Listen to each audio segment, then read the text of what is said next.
Assalamualaikum warahmatullahi wabarakatuh. Waalaikumsalam warahmatullahi wabarakatuh. Alhamdulillah wassalatu ala Rasulillah wala haula wala quwata illa billah. Yang kami hormati ibu-ibu para pimpinan keluarga besar Kementerian ATR BPN yang dirahmati oleh Allah Subhanahu wa taala. Alhamdulillah kita sudah memasuki bulan Ramadan dan bulan Ramadan tersisa tinggal 28 hari.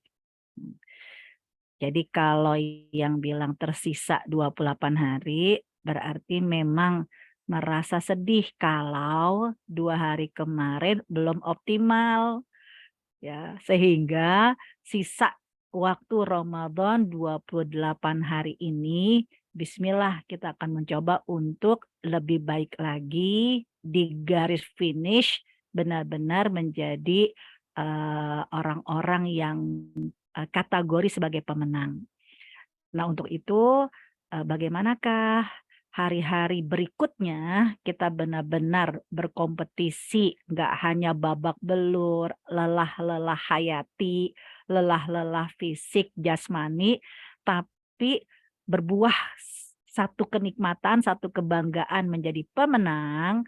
Mohon izin, bismillah, hari ini kita akan mencoba tadaburkan bersama ayat-ayat Ramadan untuk menjadikan kita sebagai orang-orang yang bismillah yang menjadi pemenang.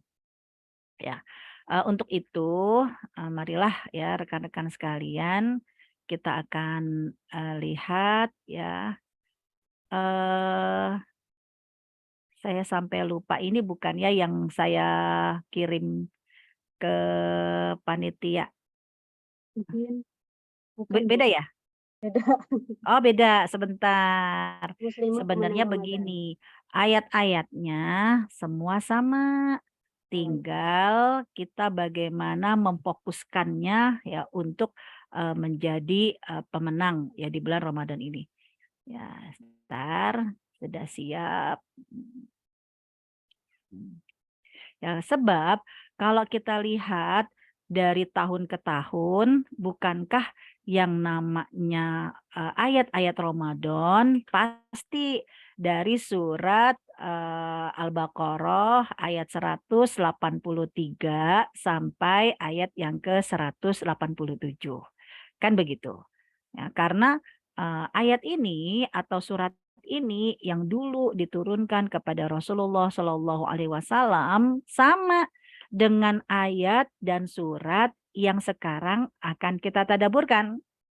Karena Tuhan yang menurunkan sama, Rasul yang menyuruh dulu kepada para sahabat juga sama, dan kompetisi meraih kemenangan-kemenangan Ramadan yang dulu dikejar oleh para sahabat juga sama dengan apa yang akan kita raih sekarang. Ya, bismillah berarti kita pun walaupun umat akhir zaman, tapi kita punya sebuah harapan, punya keinginan bahwa kualitas-kualitas kita nggak boleh beda dengan kualitas ya ibadahnya Rasulullah dan para sahabat. Karena jangan sampai perjanjian yang Allah berikan, bahkan peringatan yang Allah berikan dulu kepada Rasulullah dan para sahabat, kita merasa itu bukan kita. Padahal mah itu kita juga. Karena sekali lagi Tuhannya sama, Rasulnya sama, janji dan peringatannya juga sama. Nah kali ini kalau kita kepingin jadi pemenang, berarti ada hal yang sangat prinsip sebagai lulus administrasi terlebih dahulu. Kalau kita kepingin ikut kompetisi menjadi pemenang. Seperti yang ada di dalam hadisnya Rasulullah Shallallahu Alaihi Wasallam. Karena Rasulullah pernah bersabda, ya ragima anfu rajulin, celaka nih ya 3 orang, salah satunya yang berkaitan dengan Ramadan. Jangan sampai ya Allah, gimana kita mau jadi orang yang menang, sedangkan peringatan yang sudah diwanti-wanti sama Rasulullah Shallallahu Alaihi Wasallam jauh sebelumnya, kok kita tidak warning, kita tidak berhati-hati. Siapa itu? Di antaranya yang mereka datang Ramadan, lalu pergi Ramadan, ternyata tidak diampuni dosanya. Padahal kan cium tangan, nggak ada di antara kita yang tidak pendosa. Semua mah di antara kita pendosa. Nah, jangan sampai, ya Allah, dosa-dosa kita inilah yang menghalangi kita meraih kemenangan. Yang menghalangi kita meraih fadilah-fadilah Ramadan. Kalau teman-teman ingat kisah turunnya surat Al-Kahfi, bagaimana ketika Rasulullah ditanya 3 soal yang diucapkan oleh orang-orang kafir Quraisy atas idenya orang-orang Bani Israel Yahudi. Ya, yaitu Rasul ditanya tentang kisah pemuda yang bersembunyi di dalam gua. Lalu Rasulullah ditanya tentang nabi yang disebutkan dalam kitab Taurat yang sudah keliling dunia, ya. Kemudian Rasul ditanya tentang ruh. Sampai orang-orang kafir Quraisy, begitupun orang-orang Yahudi, mereka menantang Rasul dengan 3 pertanyaan ini. Artinya apa? Kalau ngaku dia sebagai Rasul, sebagai nabi yang sama seperti nabi-nabi dari Bani Israel sebelumnya, harusnya Tuhannya sama dan dia bisa menjawab. Nah, Rasulullah SAW punya keyakinan, ya orang Rasul hanya utusan, Allah nggak akan pernah meninggalkan Rasul. Keyakinan Rasulullah SAW sampai Rasulullah tanpa sengaja melakukan kesalahan. Yaitu apa? Rasulullah berjanji kan, besok akan saya jawab. Tapi ternyata apa yang terjadi? Hari demi hari nggak diturunkan jawaban 3 pertanyaan tadi.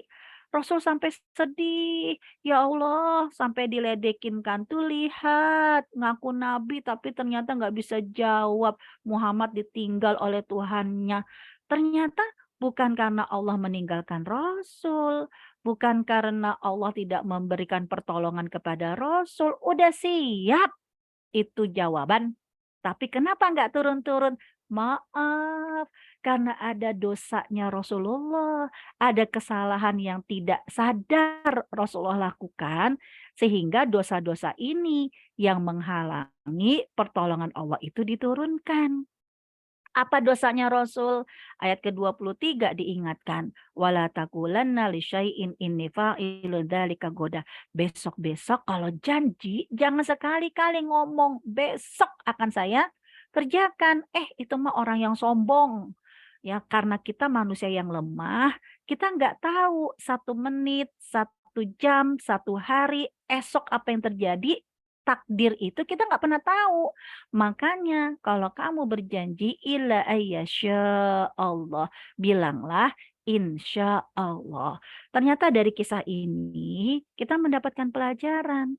Bukannya Allah tidak memberikan pertolongan kepada kita, Allah memberikan pertolongan kepada kita, tapi dosa-dosa kitalah yang menghalangi pertolongan Allah itu diturunkan. Jadi teman-teman, ya, kita mengevaluasi dulu kalau misalnya ada di antara kita, ya Allah kok ada doa yang belum dikabulkan. Ya Allah kenapa hidup kita kok begini? Ya Allah kenapa sih ya Allah? Bisa jadi bukan karena Allah tidak menolong kamu, bukan Allah tidak mengabulkan doa kamu, karena dari Ramadan tahun-tahun yang dulu kamu nggak berhati-hati. Kok bisa-bisanya kamu punya dosa tapi tidak terampuni? Nah, untuk itu ayo karena Ramadan benar-benar menghadiahkan kemenangan, tapi nggak mungkin orang itu menang kecuali dia harus punya mental perjuangan. Mental berjuang terlebih dahulu. Lihat nih teman-teman sekalian, ibadah-ibadah yang khas di bulan Ramadan semuanya menjadikan kita mental pemenang, bukan mental pecundang. Misal puasa, tujuannya adalah ya menjadi orang yang bertakwa. Sedangkan dalam surat An-Naba, orang yang bertakwa disebut oleh Allah sebagai innal muttaqina mafaza. Orang yang bertakwa dialah sang pemenang. Berarti puasa kita akan menjadikan kita sebagai orang yang menang. Nanti bagaimana caranya agar kita bisa menang ketika kita berpuasa? Nah, terus khas lagi di bulan Ramadan, sholat tarawih, memperbanyak sedekah. Dalam surat Al-Mu'minun, sholat, sedekah, itu disebut ulaika humul muflihun. Qad aflahal muflihun. Ya, beruntunglah ya, qad aflahal mu'minun. Beruntunglah bagi orang-orang yang beriman. Berarti disebut muflih, disebut dengan orang-orang yang beruntung. Sama dalam surat Al-Baqarah, tilawah kita, zikir kita, itu disebut dengan ulaika humul muflihun. Merekalah para kategori pemenang. Jadi, ayo teman-teman, karena disebut sebagai pemenang, berarti nggak mungkin seperti mudahnya membalikan telapak tangan.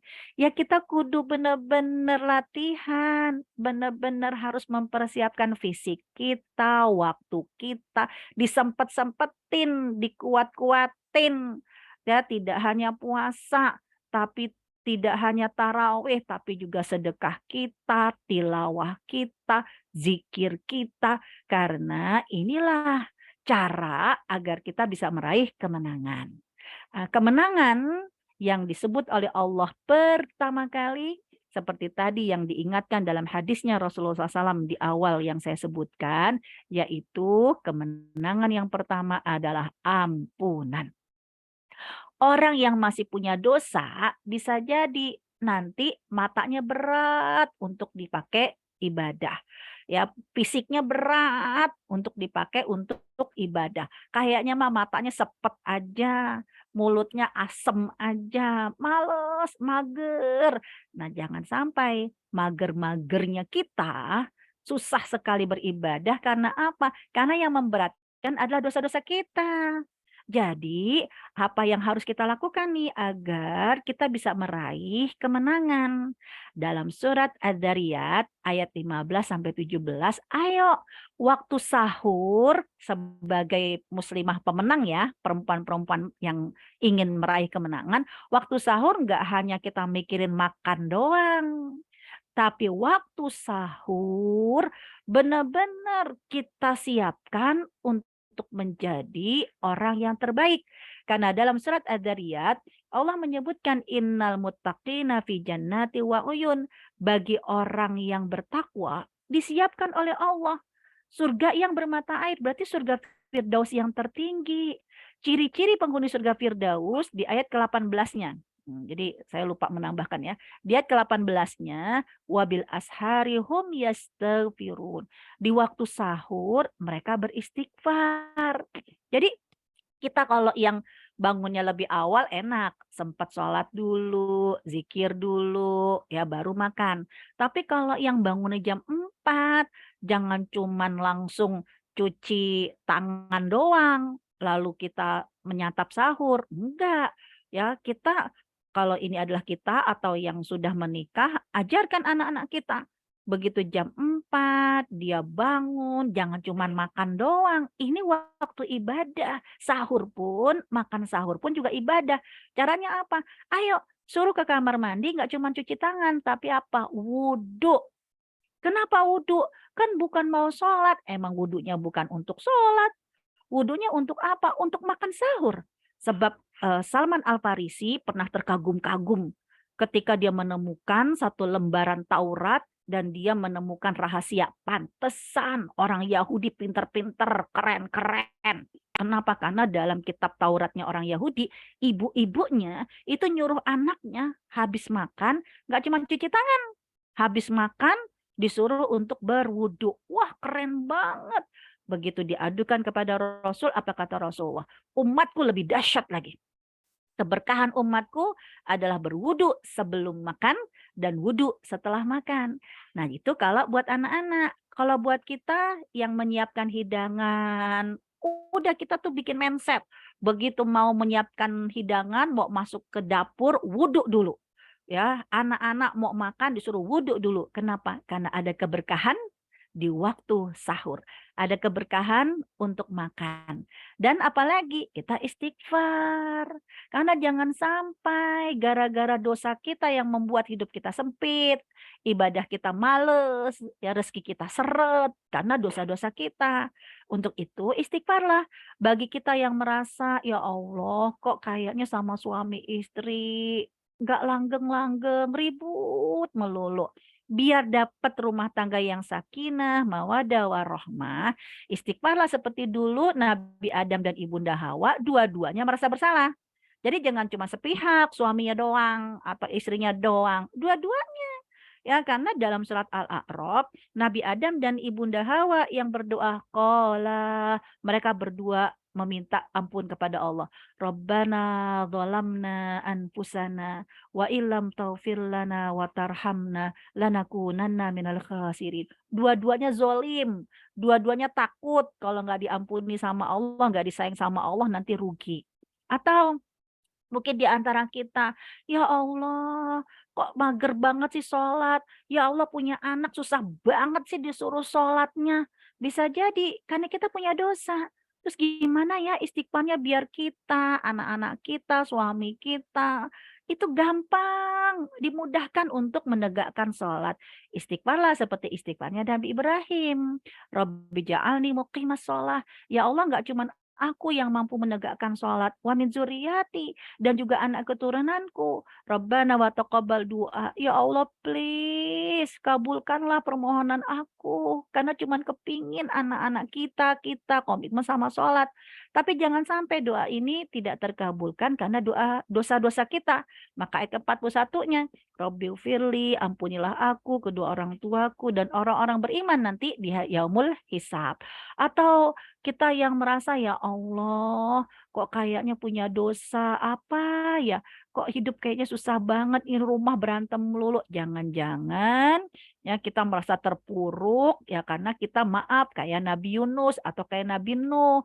Ya dia eh, punya dosa tidak hanya dengan orang tua, punya dosa dengan para tetamu yang datang ke rumahnya, kita merasa nggak nyaman, hati kita julid ya, atau Nabi Yunus kan yang meninggalkan kaumnya karena udah bete, udah putus asa. Nah, istighfarlah. Istighfarnya seperti istighfarnya Nabi Nuh. Rabbighfirli, ampunilah aku, kedua orang tuaku, dan para tamu yang memasuki rumahku dalam keadaan beriman. Atau istighfar Nabi Yunus, la ilaha illa anta subhanaka inni kuntu minadh dhalimin. Atau istighfarnya Muhajirin Ansor yang hati kita nih, ya Allah masih julid. Ya, ngelihat status orang happy-happy, kenapa kita yang nyesek, jangan.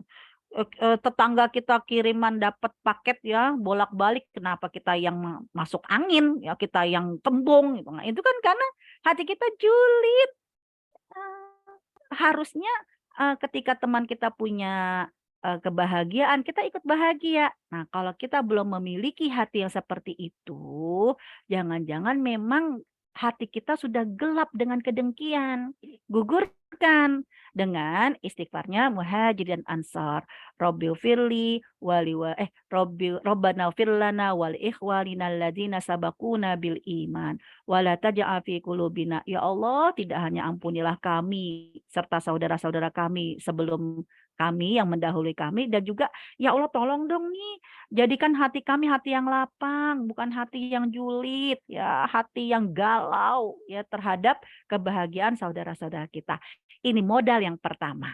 Nah, sedangkan Rasulullah menyuruh kita, ayo karena yang memerintahkan kamu puasa sama dengan Allah yang memerintahkan Nabi Muhammad puasa. Maka surga yang Allah berikan untuk kalian sama dengan surga yang Allah janjikan untuk Nabi Muhammad.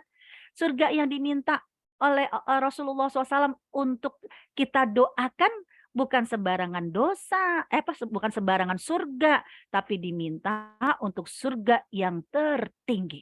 Nah, ini dalam hadisnya Rasulullah, man amana billah, siapa yang beriman kepada Allah, modalnya sama. Kemudian dan juga beriman kepada Rasul, menegakkan sholat, puasa di bulan Ramadan, pasti Allah akan masukkan ke dalam surga. Tapi dalam hadis riwayat Bukhari, Rasulullah menginginkan kita umat akhir zaman, walaupun hidupnya di akhir zaman gak ketemu sama Rasul, tapi ibadah-ibadah kamu kan karena cinta sama Rasul. Maka ibadah-ibadah kamu harus membuat kamu optimis ketemu sama Rasul di surga. Dan surganya Rasul adalah surga Firdaus. Maka itulah Rasulullah menyuruh kepada kita, kalau kamu minta, walaupun modal kamu cuma segini nih awalnya.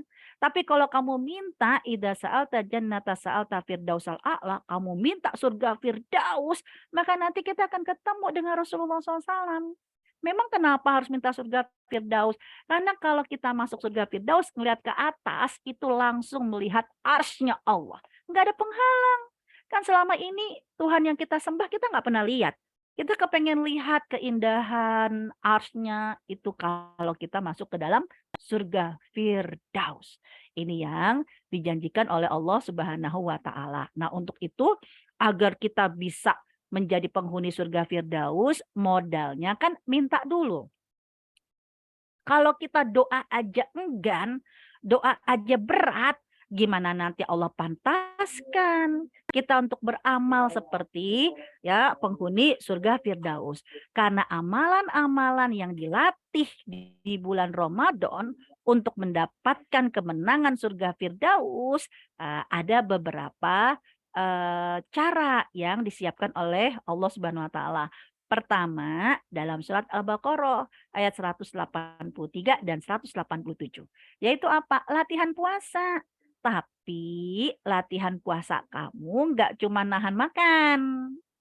Apalagi yang dilatih? Nahan mulut.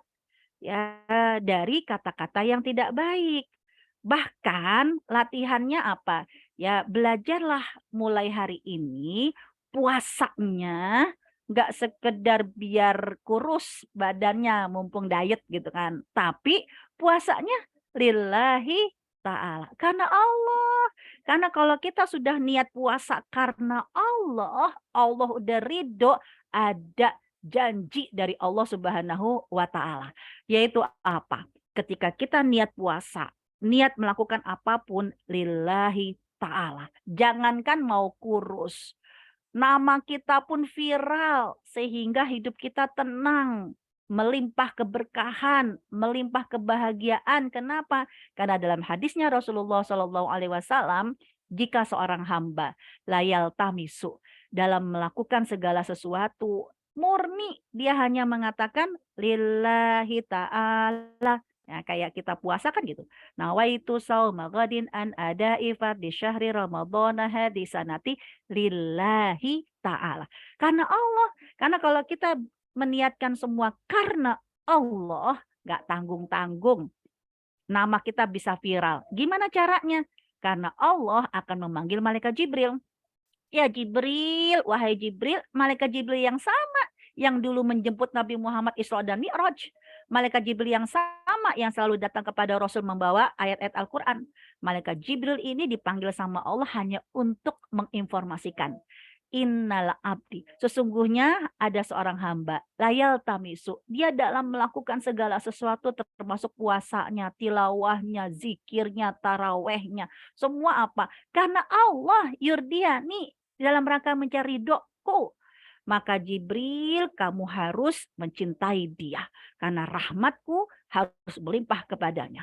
Apa yang dilakukan oleh malaikat Jibril? Enggak hanya menyimpan informasi itu sendiri. Oh, oke, enggak. Tapi malaikat Jibril akan turun. Kemana? Malaikat Jibril akan turun ke malaikat pemikul arsy. Malaikat yang terdekat karena ada di arsy-nya Allah. Yang awalnya dalam surat Ghafir, malaikat ini tugasnya kan hanya bertasbih, tahmid kepada Allah. Tapi gara-gara malaikat Jibril mengunjungi mereka dan hanya menyebutkan nama kita. Nama kita by name. Ya, ya wahai hamlatul arsh, wahai malaikat penjaga ars, ada seorang hamba yang Allah menginformasikan karena dia selalu mencari ridho Allah, maka kalian semua harus mencintainya. Maka malaikat penjaga ars membuktikan cintanya kepada kita. Walaupun kita pendosa, tapi karena kita sekarang benar-benar meniatkan semua karena Allah, apa yang dilakukan oleh malaikat penjaga ars di ayat yang ketujuh. Ya Allah, karena wanita ini engkau cintai. Dan wanita ini adalah kita pendosa. Kalau memang engkau cintai, bukankah seorang pendosa yang paling disukai adalah ampunan? Maka doa mereka, Rabbana firlil ladzina tabu. Ya Allah, ampunilah mereka. Ya, kemudian istiqomahkanlah jalannya dan lindungilah mereka dari neraka jahanam. Ayat ketujuh. Ayat ke-8, apa kata malaikat penjaga ars? Ya Allah, orang ini tidak sendirian di dunia. Dia punya kakek nenek. Maka ya Allah, jangan biarkan dia doang yang masuk ke dalam surga, tapi masukkan ke dalam surga orang-orang yang solih dari bapak-bapaknya, dari pasangannya, dan dari anak keturunannya. Ayat ke-8. Ayat ke-9 apa? Ya Allah, wanita yang engkau cintai ini nih, ya dia belum di surga, masih di bumi. Sedangkan di bumi tempatnya bencana. Maka ya Allah, kalau engkau mencintainya, maka lindungilah mereka semua dari segala kesulitan-kesulitan di dunia dan kesulitan-kesulitan di akhirat faqad rahimtah, karena kasih sayangmu. Dan gak tanggung-tanggung, malaikat Jibril tidak hanya ke malaikat penjaga ars, tapi turun ke semua langit. 7, 6, 5, 4, 3, 2, 1. Sampai semua malaikat ini kepo sama kita. Yang mana sih yang cuma niat karena Allah Subhanahu wa Ta'ala, tapi ternyata Allah ridho dan semua kebaikan-kebaikan yang Allah janjikan ini melimpah kepada dia. Asalkan jangan ada dosa yang menghalangi kita. Ya misalnya, ya jangan suka mengumpat. Walaupun kita puasa, tapi jangan nodai lisan kita yang mulia dengan suka bergunjing, karena bergunjing ini benar-benar akan menggugurkan kebaikan-kebaikan pahala kita. Ya, ini kisahnya lagi taklim di Majelis Taklim Rasul, tiba-tiba ada dua wanita yang nyaris kayak kehausan. Para sahabat meminta dispensasi, barangkali boleh berbuka. Ternyata Rasulullah malah memberikan dua mangkok kosong. Untuk apa? Muntahkanlah. Muntahlah wanita-wanita itu, dua wanita ternyata isinya potongan daging bercampur darah dan nanah. Kenapa? Karena maaf, walaupun dia puasa tapi dia menodai lisannya dengan bergunjing. Karena orang yang bergunjing seperti memakan bangkai saudaranya sendiri. Nah, kemudian mungkin yang ini puasa banyak, ini hanya nah sekarang ya ini aja nih ya. Kita yang berzikir dengan Al-Qur'an, berzikir dengan doa. Di ayat 186 inilah puncaknya. Buktikan kamu sebagai pemenang. Puasa kamu dengan melatih diri kamu jangan sampai melakukan hal-hal yang maksiat, lalu zikir kamu dengan Al-Qur'an, zikir kamu dengan doa-doa. Apakah kamu menjadi pemenang atau tidak? Tergantung respon kamu, yaitu la'allahum yarsyudun. Kamu mendapat petunjuk. Maksudnya apa sebagai petunjuk? Nah, kayak begini teman-teman. Ya, kita zikir berkali-kali, tilawah berkali-kali, hatam juga. Ya, ternyata mampukah kita menjadi pemenang dari zikir kita dengan la'allahum yarsyudun saat kita mendapatkan musibah? Jebret. Satu. Bagi orang yang lulus Al-Qur'annya, lulus zikir tilawahnya, enggak akan galau. Tapi dia kan hatinya terang karena dia mendapatkan petunjuk. Matanya juga terang benderang, pikirannya juga terang benderang. Walaupun dia kena musibah yang sangat berat, tapi dia mendapatkan petunjuk ketika dia melihat ke kanan. Ya Allah, ternyata apa? Di kanan, kanan, ya di 1, 2, 3, 4, 5, 6, 7 banyak sekali. Allah siapkan jalan keluar, Allah siapkan kebaikan-kebaikan buat kita. Ada sekian puluh dari satu musibah, Allah siapkan pertolongan buat kita. Ya, kemudahan buat kita. Baru nengok kanan. Nengok ke kiri, ya Allah, ternyata musibah yang aku alami membuat banyak sekali ya Allah sayang sama aku. A, B, C, D, E, F, G, H, I, J. Ya Allah, ternyata ini rahasianya. Banyak sekali jalan keluar dan kemudahan yang Allah berikan kepada aku. Baru kanan kiri. Begitu lihat ke depan, ya Allah, ternyata ini ya musibah yang aku alami. Ternyata apa? Di depanku pintu rezeki. pintu kesuksesan, pintu keberkahan, pintu kebahagiaan, pintu sakinah mawaddah warahmah terbuka di depan kita.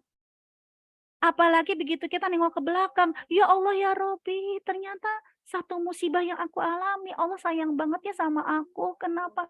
Karena di belakang aku diperlihatkan orang-orang yang mencintai aku, mendoakan aku, teman-teman aku, saudara aku, keluarga aku, tetangga aku, semuanya mendoakan aku. Mampukah kita, ibadah kita, tilawah kita, zikir kita, kalau kita menjadi pemenang, pada saat kita kena musibah, diuji dengan satu musibah, kita semuanya mendapatkan petunjuk. Innamal usri yusra. Di setiap satu kesulitan, pasti banyak kemudahan. Kalau belum mendapatkan semua itu, berarti, maaf, hati kita masih keras.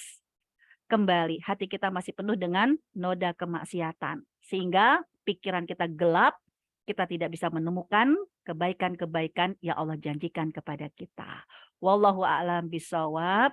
Ya, 35 menit ya, maaf ya terlewat. Ya, semoga ini bisa menjadi semangat buat kita untuk meraih kemenangan. Wallahu a'lam bishawab.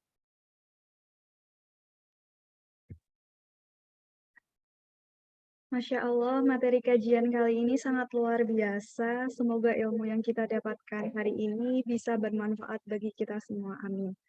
Baik, ibu-ibu dan calon ibu semua, acara dilanjutkan dengan sesi tanya-jawab. Pada sesi pertama akan diberikan kesempatan pada 2 orang.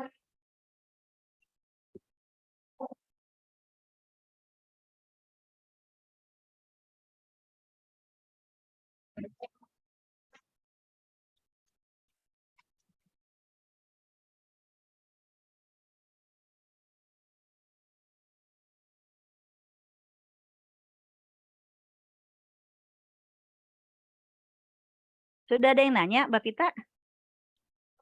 Izin Ibu, lagi azan di sini. Oh, lagi azan. Oh, siap.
Baik Ibu-Ibu dan calon ibu semua, acara dilanjutkan dengan sesi tanya jawab. Izin Bu, ini ada yang bertanya, Bu Eli, mengenai bagaimana ya Bu, kan Ramadan harus punya target ibadah yang mestinya tinggi. Namun jika kita punya aktivitas-aktivitas kebaikan sosial yang mengurangi waktu-waktu ibadah, terutama tilawah, itu bagaimana?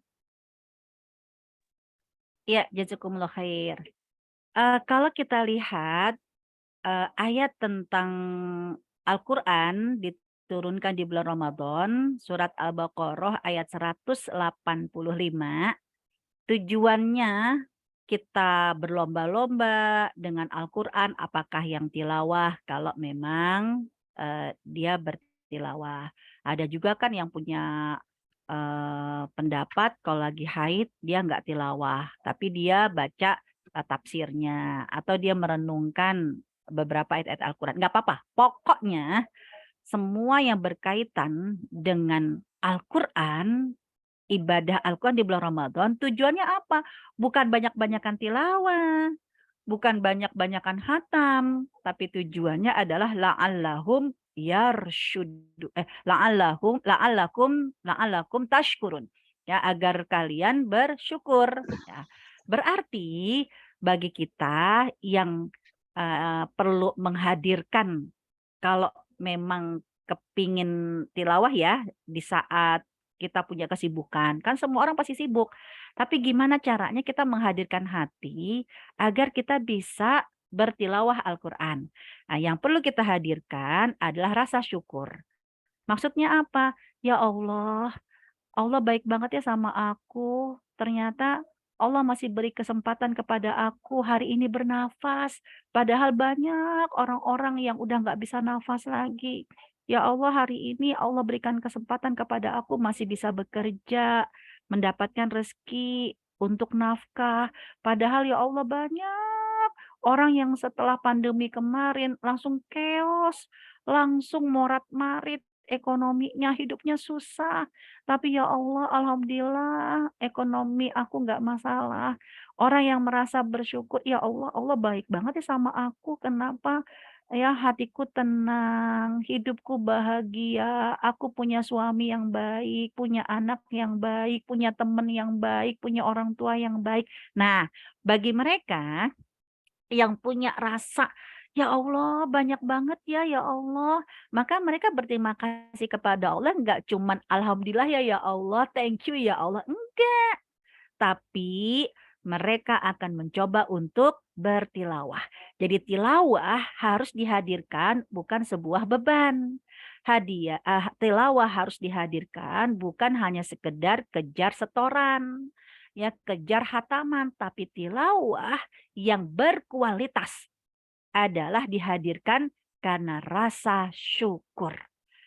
Karena mereka memiliki rasa syukur inilah baru mereka akan bertilawah.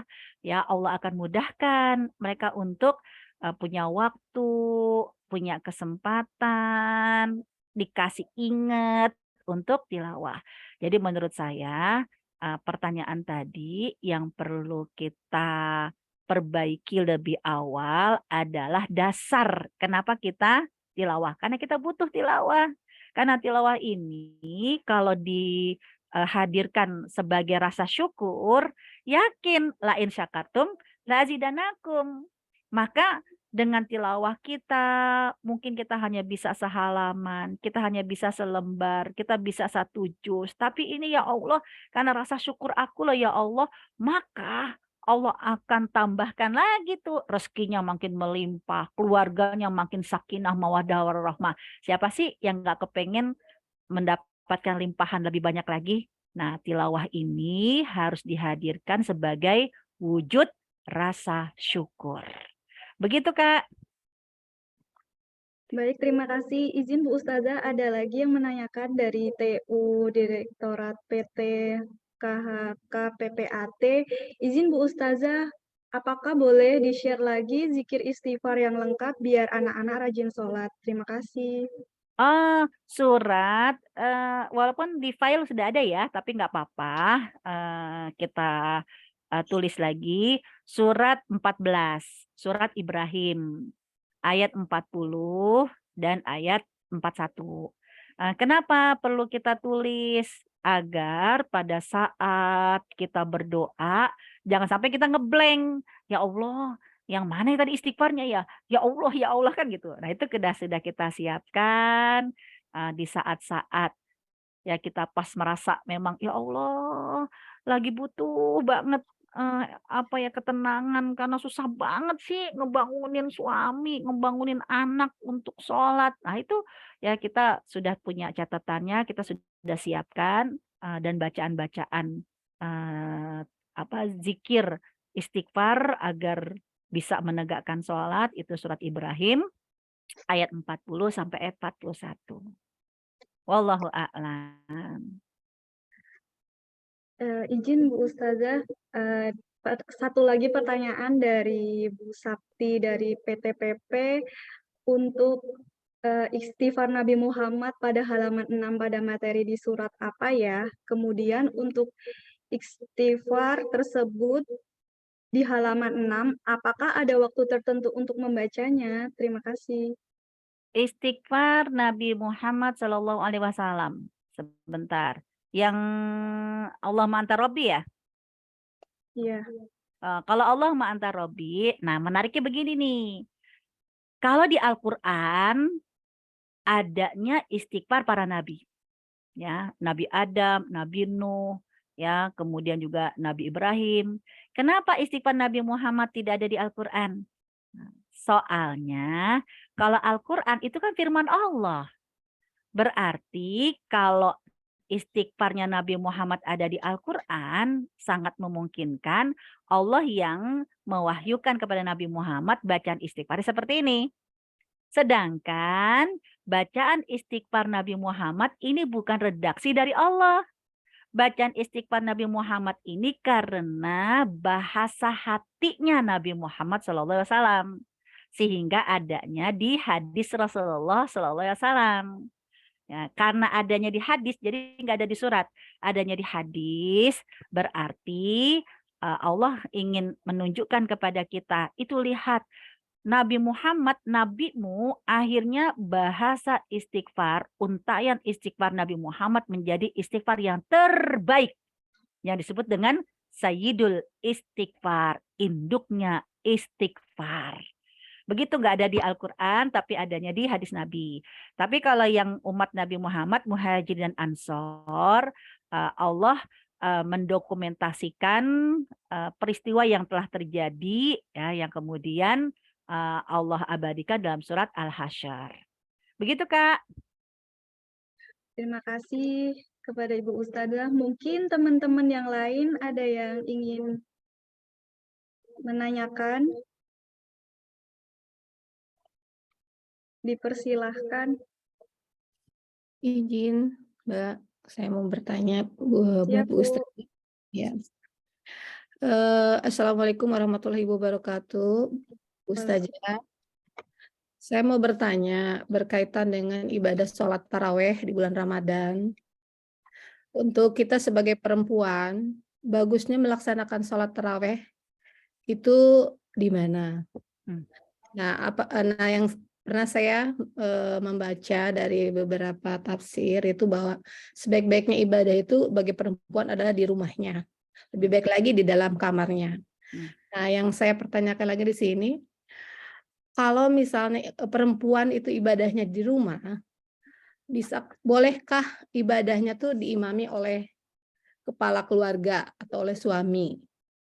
Nah, di mana yang saya baca juga di dalam tafsir, di dalam hadis, kalau sebaik-baiknya bagi laki-laki untuk melaksanakan sholat itu di masjid. Nah, yang saya tanyakan di sini, untuk suami, karena perempuan butuh imam sebagai mengimami sholatnya, bagaimana tuh antara hadis yang satu bagi laki-laki dan yang satu bagi perempuan? Apakah yang bagi laki-laki itu boleh sholat di rumah untuk mengimami keluarganya gitu saja? Siap. Mohon pencerahannya. Terima kasih Ibu. Jadi kita harus lihat asbabul wurud, konteks hadis tersebut, berkaitan dengan sholat wajib atau sholat sunnah.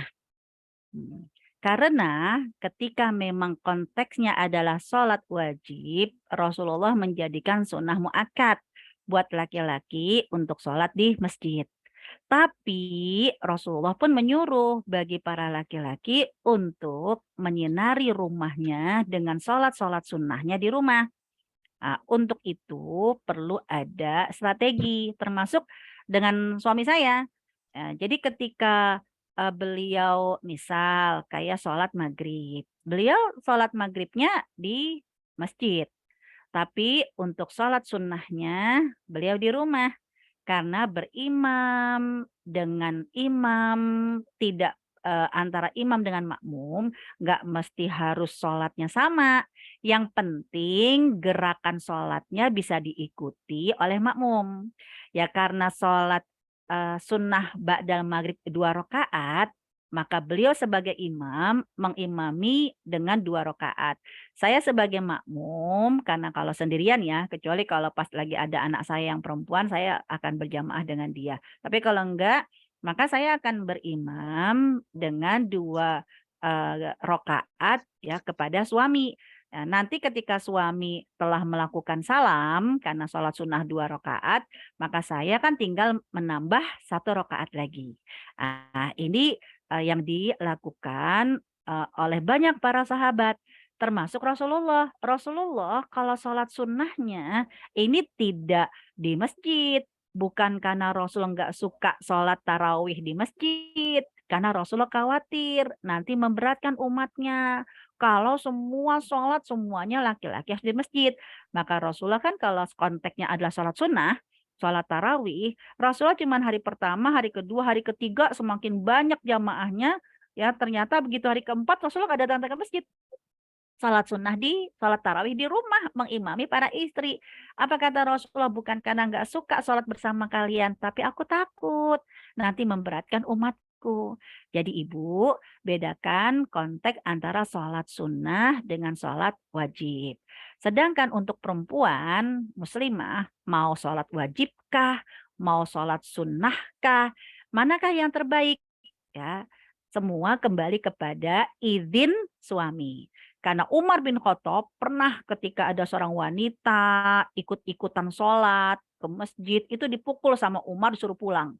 Mengadulah wanita ini. Lalu apa kata Rasul kepada Umar? Ya Umar, la tamna'u nisa'akum fil masajid. Jangan kamu larang wanita untuk ke masjid. Ya artinya apa? Diserahkan kepada mahramnya. Kalau mahramnya suaminya nyuruh, silahkan. Kalau suaminya melarang, ya jangan. Begitu Ibu. Wallahu a'lam. Baik, terima kasih Bu Ustazah. Sama-sama.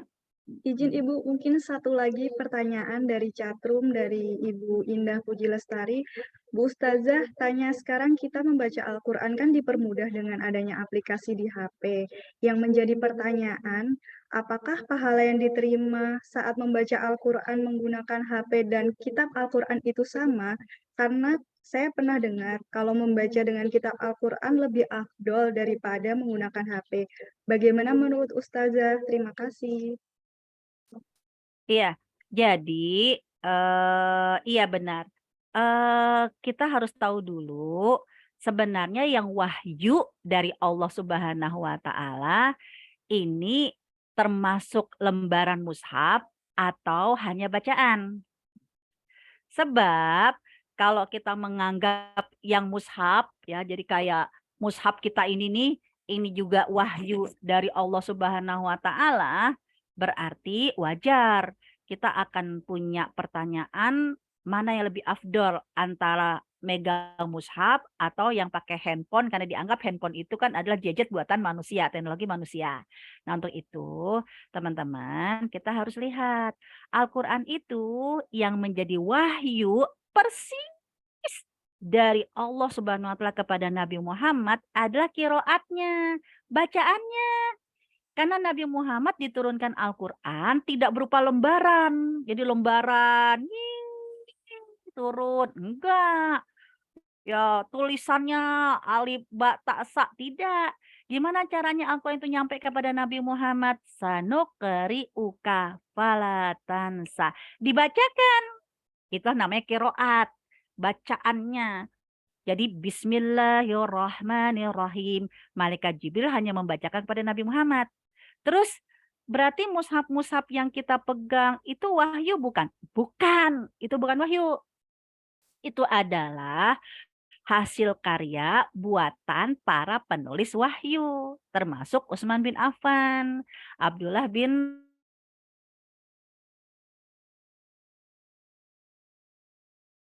Rahmanirrahim. Iqra bismi rabbikal ladzi khalaq. Itu dari malaikat Jibril. Nah, akhirnya apa? Kan Nabi Muhammad nggak bisa baca, nggak bisa nulis. Nah, akhirnya para ulama penulis wahyu, mereka yang menulis dengan karya tulisan mereka. Alif, ba, ta, sa. Setelah mereka mengarang dengan tulisan yang disebut dengan kitabah ya, mushafnya, rosemnya, barulah mereka ngecek nih Rasul yang saya tulis begini. Coba baca. Ya begitu apa yang mereka tulis lalu dibaca, keluar bacaannya persis seperti yang didengar oleh Rasulullah dari malaikat Jibril, barulah akhirnya di-ACC sama Rasul. Jadi mushaf-mushaf ini adalah hasil karya para penulis wahyu. Dengan demikian, mau kita baca melalui lembaran mushaf, mau kita baca dengan gadget, dengan tab yang murah, yang mahal, itu tidak ada perbedaannya. Wallahu a'lam bishawab. Baik, terima kasih. Saya rasa sudah cukup dari sesi tanya jawabnya. Semoga kita semua menjadi muslimah pemenang Ramadan. Amin. Saya beri kesempatan kepada Ustazah Hamidah untuk memberikan closing statement.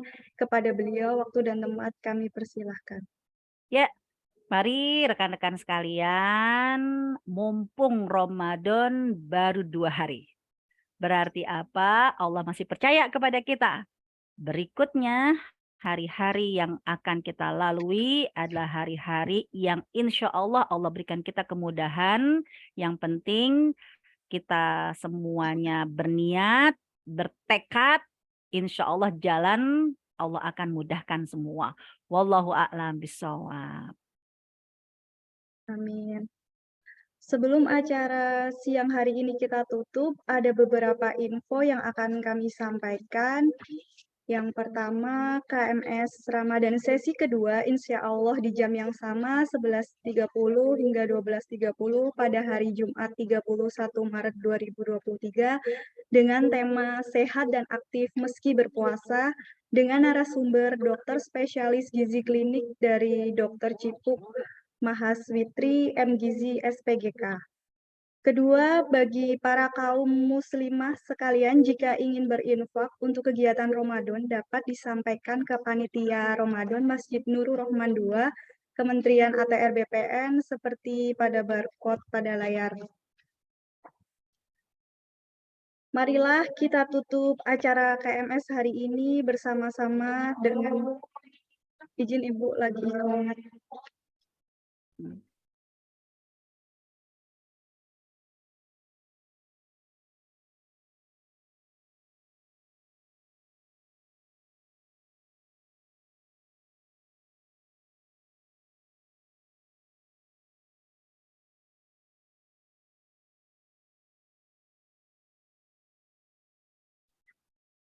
Marilah kita tutup acara KMS hari ini bersama-sama dengan mengucapkan hamdalah, alhamdulillahirobbil alamin, istighfar, astagfirullahalazim, dan doa penutup majelis. Subhanakallahumma wa bihamdika asyhadu alla ilaha illa anta astaghfiruka wa atubu. Saya sebagai pembawa acara KMS Ramadan pada hari ini izin undur diri, mohon maaf bila ada salah kata. Wassalamualaikum warahmatullahi wabarakatuh. Waalaikumsalam. Waalaikumsalam warahmatullahi wabarakatuh. Terima kasih. Terima kasih Ibu semua. Terima Pamit kasih, undur Bu diri. Ustaz. Terima kasih, Ya, Mbak Fida. assalamualaikum. Terima kasih Bu semuanya. Assalamualaikum, terima kasih. Waalaikumsalam.